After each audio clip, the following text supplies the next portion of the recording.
우리의 영원한 목자이시며 친구이신 주님, 세상은 잠든 이 새벽 우리를 깨워주셔서 예배의 자리에 인도하여 주심을 감사합니다. 우리 모두가 항상 주님의 말씀을 주야로 묵상하고 그 말씀대로 살며 주님 주시는 지혜와 은총으로 가득한 삶을 살게 하여 주시옵소서. 우리의 모든 것을 아시는 하나님 앞에 우리의 부족함, 우리의 연약함을 고백합니다. 십자가의 사랑으로 말미암아 주님의 자녀가 되었지만 우리의 마음에는 여전히 온갖 욕심과 죄악들의 먼지로 가득합니다. 주님, 우리의 성전 되시는 주님께로부터 흐르는 생명수로 우리의 마음을 닦아 주시옵소서. 그러므로 우리의 마음이 정화가 되어 새롭게 되며 경건하게 되어 주님 주시는 지혜와 은총으로 가득하게 하여 주시옵소서. 지유의 하나님, 이 나라를 위해 기도합니다. 코로나로 인해 어려움을 겪고 있는 이 가운데 그 백신 접종이 안전하게 지낼 수 있도록 하여 주시옵시고, 현장에서 위험을 감수하며 일하고 있는 의료진들도 보호하여 주시옵소서.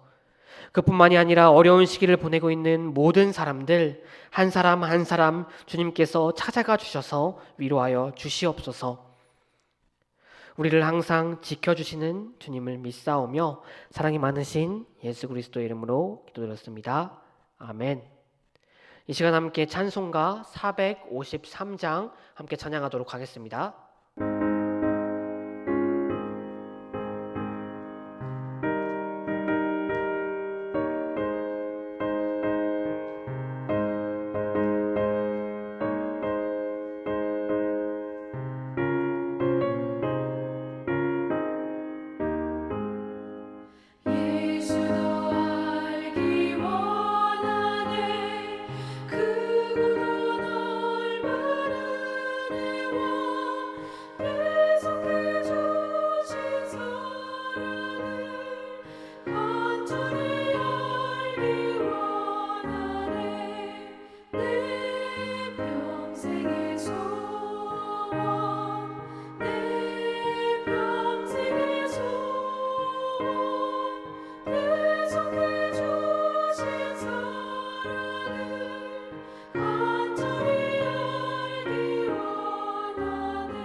이 시간 함께 읽으실 하나님의 말씀은 잠언 2장 1절부터 15절까지 말씀입니다.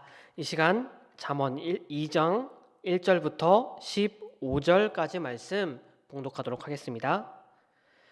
내 아들아, 내가 만일 나의 말을 받으며 나의 계명을 내게 간직하며 내 귀를 지혜에 기울이며 내 마음을 명철에 두며 지식을 불러 구하며 명철을 얻으려고 소리를 높이며 은을 구하는 것 같이 그것을 구하며 감추어진 보배를 찾는 것 같이 그것을 찾으면 여호와 경외하기를 깨달으며 하나님을 알게 되리니 대저 여호와는 지혜를 주시며 지식과 명철을 그 입에서 내심이며 그는 정직한 자를 위하여 완전한 지혜를 예비하시며 행실이 온전한 자에게 방패가 되시나니 대저 그는 정의의 길을 보호하시며 그의 성도들의 길을 보존하려 하심이니라. 그런즉 내가 공의와 정의와 정직 곧 모든 선한 길을 깨달을 것이라. 곧 지혜가 내 마음에 들어가며 지식이 내 영혼을 즐겁게 할 것이요 근신이 너를 지키며 명철이 너를 보호하여 악한 자의 길과 패역을 말하는 자에게서 건져내리라. 이 무리는 정직한 길을 떠나 어두운 길로 행하며 행악하기를 기뻐하며 악인의 패역을 즐거워하나니 그 길은 구부러지고 그 행위는 패역하니라. 아멘. 여러분들은 자녀들을 위해서 또 손자, 손녀들을 위해서 어떤 기도를 해주십니까? 저의 어린 시절 기억을 되살려 보면 저희 부모님은 항상 저에게 제가 솔로몬 같은 지혜를 갖게 해달라고 기도해 주셨습니다. 솔로몬, 우리는 그를 세상에서 가장 지혜로운 사람으로 뽑는 것을 주저하지 않습니다. 심지어 기독교인이 아닌 사람들도 이 솔로몬이 너무나도 지혜로웠던 사람임을 잘 알고 있죠. 오늘 본문은 그 지혜로운 솔로몬이 지혜에 대해서 이야기하고 있는 본문입니다. 특히 청중들에게 그 지혜를 구하라고 이야기하면서 지혜를 구해서 그 지혜를 갖게 되면 얼마나 좋은지 이야기하고 있습니다. 이 시간 세상에서 가장 지혜로운 사람의 글을 통해 우리가 왜 지혜를 구해야 하는지, 또 지혜가 있으면 무엇이 그리 좋은지 함께 알아보도록 하겠습니다. 오늘 본문 말씀 가장 처음 2장 1절 말씀을 보시게 되면 솔로몬은 이 잠언을 듣는 이들에게 내 아들아 라고 부르고 있습니다. 물론 이 본문이 젊은이들을 해당으로 하는 이스라엘의 젊은 관리들이나 왕자들을 대상으로 하는 솔로몬의 잠언의 한 부분이니 이스라엘의 왕인 솔로몬이 그 젊은이들에게 아들아 라고 할 수도 있겠죠. 그런데 여기서 솔로몬이 그 청중들에게 그들에게 아들아 라고 하는 것은 단순히 그런 이유 때문인 것은 아닌 것 같습니다. 실제로 우리가 다른 사람들한테 이야기할 때 할아버지나 할머니들이 좀 어린 사람들에게 이야기할 때 너희는 이라고 이야기하는 것보다 내 아들아, 아이들아 라고 하는 것이 더욱더 따뜻하고 관계적인 표현이겠죠. 이런 솔로몬의 표현은 내가 너희의 부모처럼 이제 그 부모가 항상 너희에게 좋은 말을 해주는 것처럼 이제 정말로 피가 되고 살이 되는 좋은 이야기를 해주겠으니 귀 기울여 들어보라는 솔로몬의 말인 것입니다. 부모가 그 자식에게 해가 되는 말을 해줄 리는 없지 않겠습니까? 이렇게 그 청주들을 향하여 아들아 라고 말하며 집중시킨 솔로몬.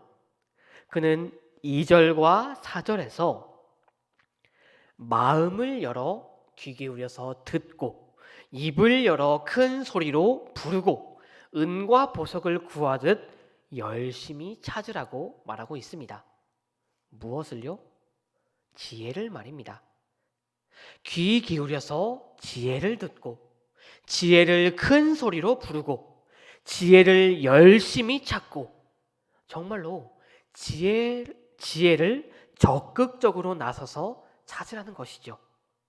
그냥 앉아서 내가 지혜로워지겠지라고 기다리고만 있는 것이 아니라 모든 수단을 사용하여 지혜를 구하라는 것입니다. 그렇다면 우리는 그 지혜를 어느 곳에서 구해야 하는 것입니까?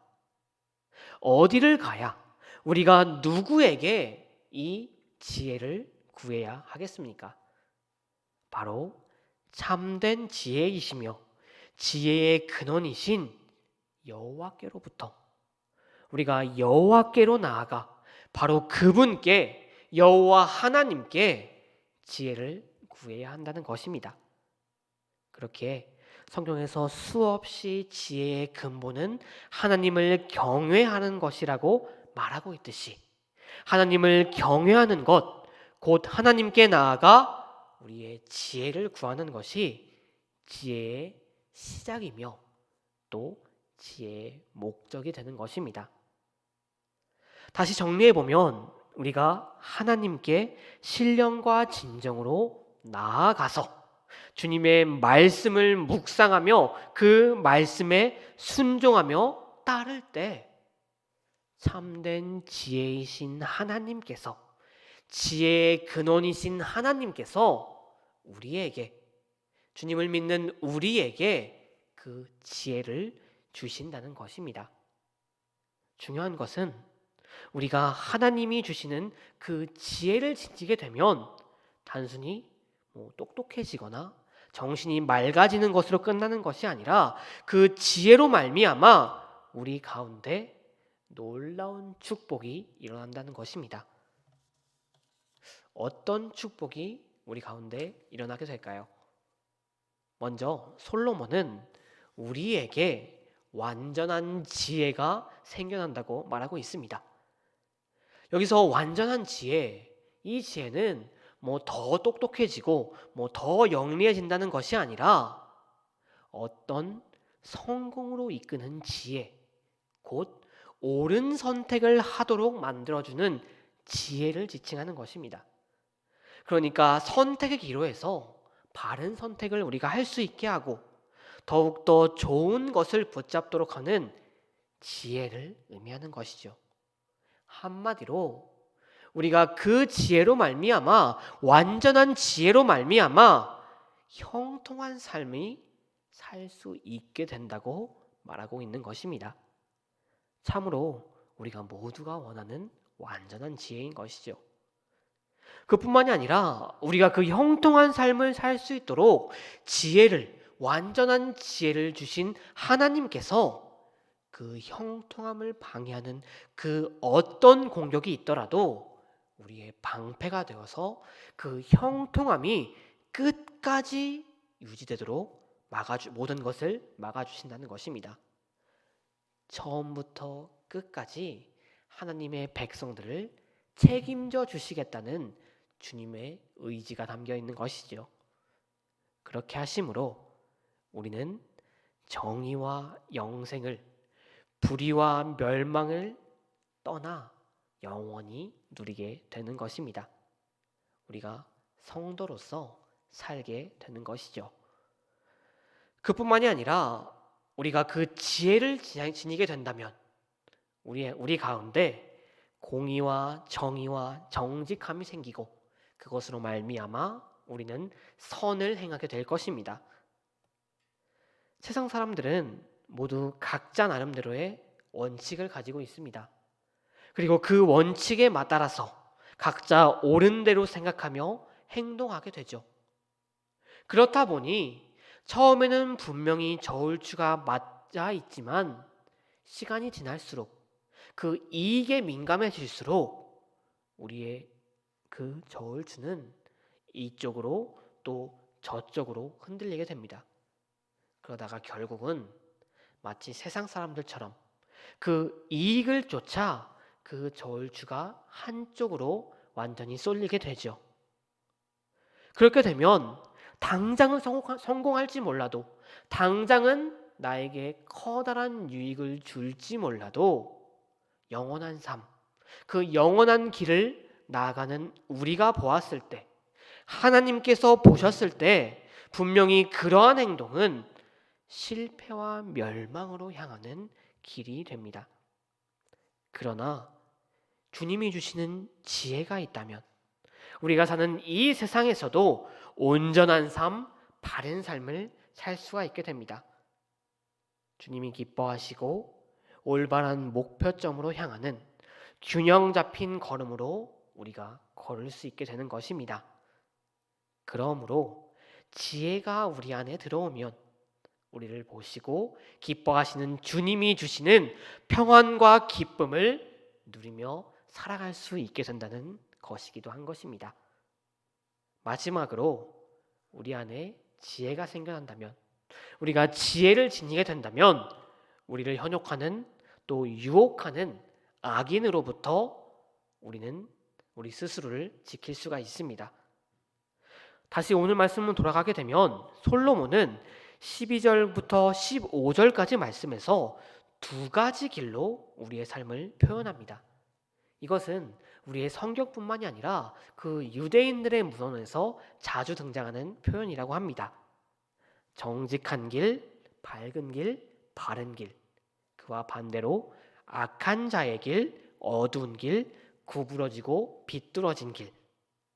이 두 가지 길 가운데 우리가 어떤 길을 걸어야 하는지는 아주 명백하죠. 문제는 이 악하고 어둡고 잘못된 길을 걷는 이들은 항상 폐역을 말한다는 것입니다. 폐역. 히브리어로는 타우프코트라는 조금 어려운 단어입니다. 이것은 뒤집다, 바꾸다라는 뜻을 지니고 있는 것이죠.